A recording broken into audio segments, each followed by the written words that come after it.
In the glittering hall of Montana's most feared cattle tycoon, a poor seamstress named Clara Bennett stood surrounded by whispers, accusations, and the cold judgment of people who believe she didn't belong there, until the powerful rancher Dylan Blackstone did something no one expected. With a calm voice and a lie bold enough to shake the entire room, he wrapped an arm around her waist and declared to the stunned crowd that she was already his wife, forcing two strangers into a dangerous deception that would soon blur the line between survival and desire. What began as a desperate performance would ignite something neither of them planned, a craving too forbidden, too powerful to control. Welcome to a story about secrets, power, and the risky moment when pretending to love someone stops being an act. Before we begin, if you're listening from somewhere in the world, imagine the wide plains of Montana stretching beyond the horizon, because that's where this story begins.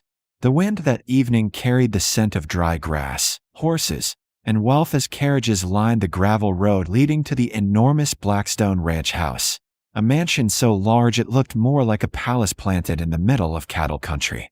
Inside, crystal chandeliers glowed above polished floors while the territory's richest families mingled beneath painted ceilings, discussing land deals and politics in voices low enough to hide their ambition.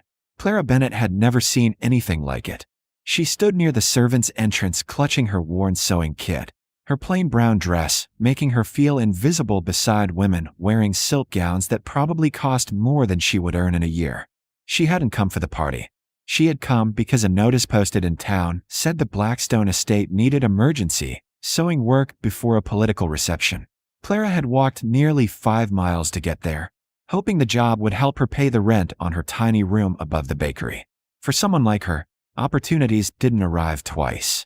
But the moment she stepped inside the mansion, something went wrong. A wealthy woman had suddenly shouted that her evening gown was missing, and within minutes suspicious eyes had turned toward Clara, the unfamiliar girl with a sewing bag who clearly didn't belong among the elite. "Search her things," someone said sharply. "Girls like that don't wander into houses like this without a reason." Clara felt her face burn as two attendants opened her bag and pulled out spools of thread, scissors, and fabric scraps. "Please," she said quietly, trying to steady her voice. "I was hired to repair dresses. That's all." But the whispers only grew louder. Someone claimed they had seen her near the guest rooms. Another insisted she must have tried to steal something valuable. Clara knew that look in people's eyes, the quick judgment that came the moment they saw patched sleeves or worn boots. She had spent her whole life fighting it. Then suddenly the room fell silent. The crowd parted as a tall man walked across the marble floor, his boots striking the ground with slow, confident steps that commanded attention without needing to ask for it.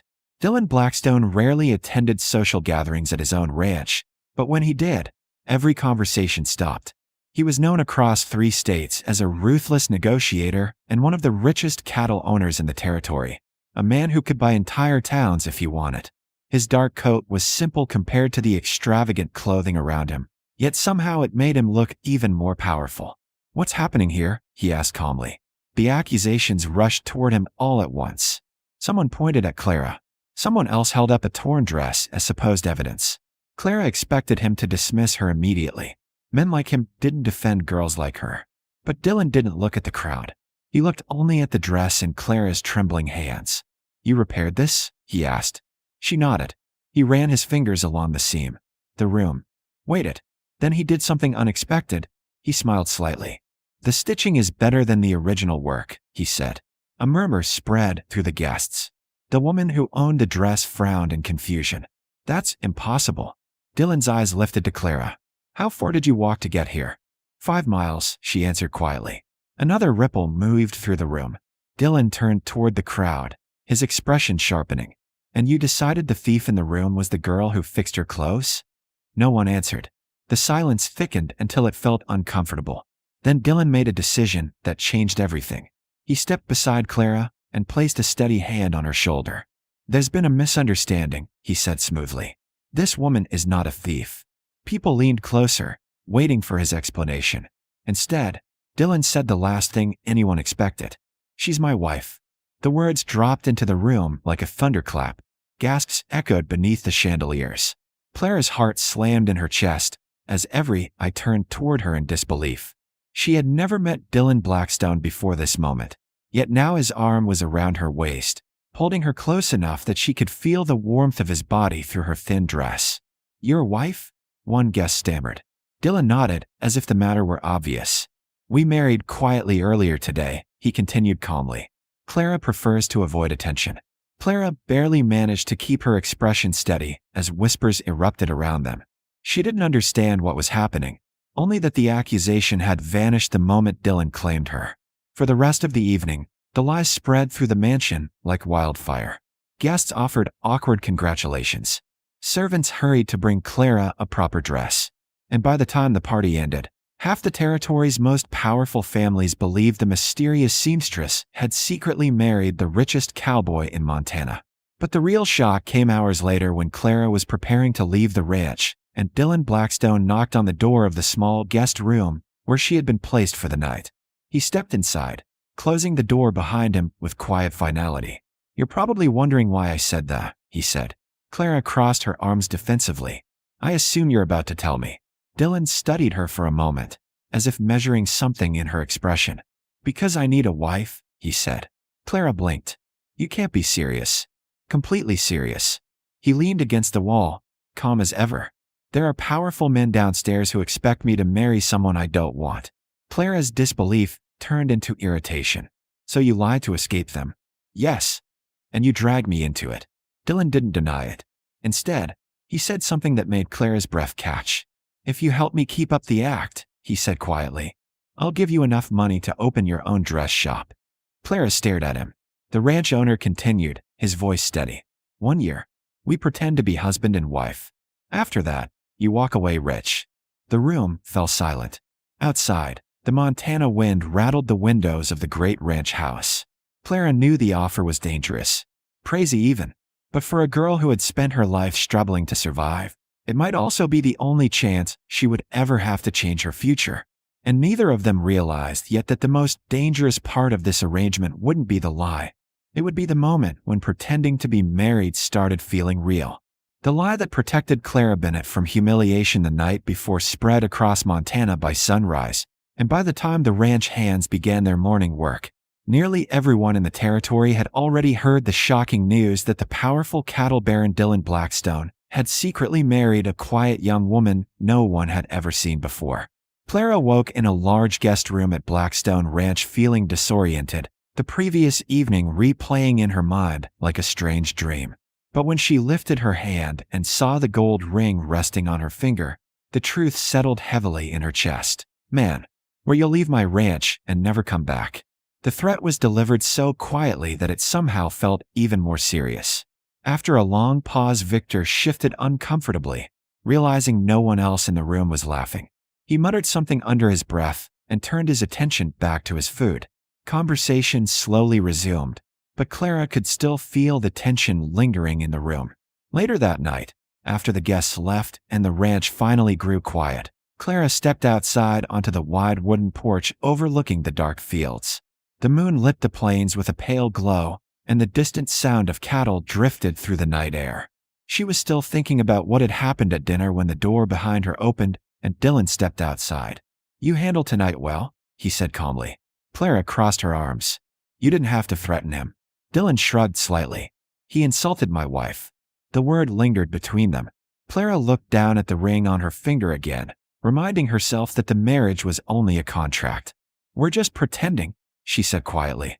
Dylan didn't respond right away. Instead, he stepped a little closer, close enough that Clara could feel the warmth of his presence beside her. For a moment, neither of them spoke. Then Dylan leaned forward and kissed her. It was meant to be simple, just another convincing detail in the story they were telling the world. But the second their lips met, something unexpected sparked between them. The kiss lasted only a moment before Dylan pulled away, his expression suddenly more serious. Neither of them spoke, because in that quiet moment on the porch, they both realized something dangerous had begun. The fake marriage that was supposed to last only a year was already starting to feel far too real. The kiss on the quiet porch should have meant nothing. It was supposed to be part of the act, just another small detail to convince the world that Dylan Blackstone and Clara Bennett were truly husband and wife. But from that moment forward, the air between them changed. They both tried to pretend it hadn't happened. The next morning they returned to their usual routine. Public smiles, shared appearances, careful distance behind closed doors. But the tension lingered in every glance and every accidental touch. Clara began noticing how Dylan watched her when he thought she wasn't looking, and how his voice softened when he spoke to her compared to everyone else. Dylan, meanwhile, found himself growing protective in ways he hadn't planned. Whenever guests questioned Clara's place at the ranch, he shut the conversation down immediately. The arrangement had been simple in the beginning. 1 year of pretending, a contract that would give Clara the money to open her own dress shop, and then they would go their separate ways. But feelings rarely followed rules written on paper. Weeks passed, and the ranch slowly began to feel like home to Clara. She spent mornings walking through the fields, afternoons helping repair clothes for ranch hands, and evenings sharing quiet dinners with Dylan after the guests had left. Those quiet dinners became the most dangerous part of all, because they felt natural, like something real instead of something planned. One night, during a thunderstorm that rattled the windows of the ranch house, Clara found Dylan standing alone in the library staring into the fireplace. The flames flickered across his face as rain pounded against the glass. "You're thinking about the contract," she said softly from the doorway. Dylan glanced back at her with a tired smile. "Hard not to." Clara stepped inside slowly. 1 year, she reminded him.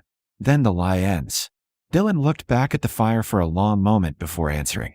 That was the plan. Something in his voice made Clara's heart tighten.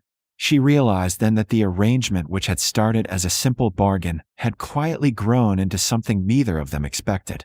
The smiles they shared were no longer practiced. The way they defended each other wasn't part of the deal. And the feelings that had begun with one impulsive kiss had only grown stronger with time. Dylan finally turned toward her, his expression more honest than she had ever seen before. "What if we made a mistake?" he asked quietly. Clara's breath caught. "About the marriage?" Dylan shook his head slowly. "About pretending it isn't real." The words hung between them while thunder rolled across the plains outside. Clara felt the truth settle deep in her chest. Somewhere along the way, the lie had stopped being a lie. What began as a desperate arrangement between a rich cowboy and a struggling seamstress had turned into something neither of them could control. Clara took a small step closer to him, her voice barely above a whisper. "Then maybe," she said softly, "we should stop pretending."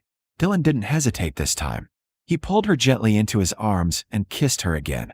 Only now there was no audience, no performance, and no contract forcing them together. Just two people who had discovered that the most unexpected love stories sometimes begin with a lie. And for the first time since that chaotic night in the mansion, the future ahead of them felt real.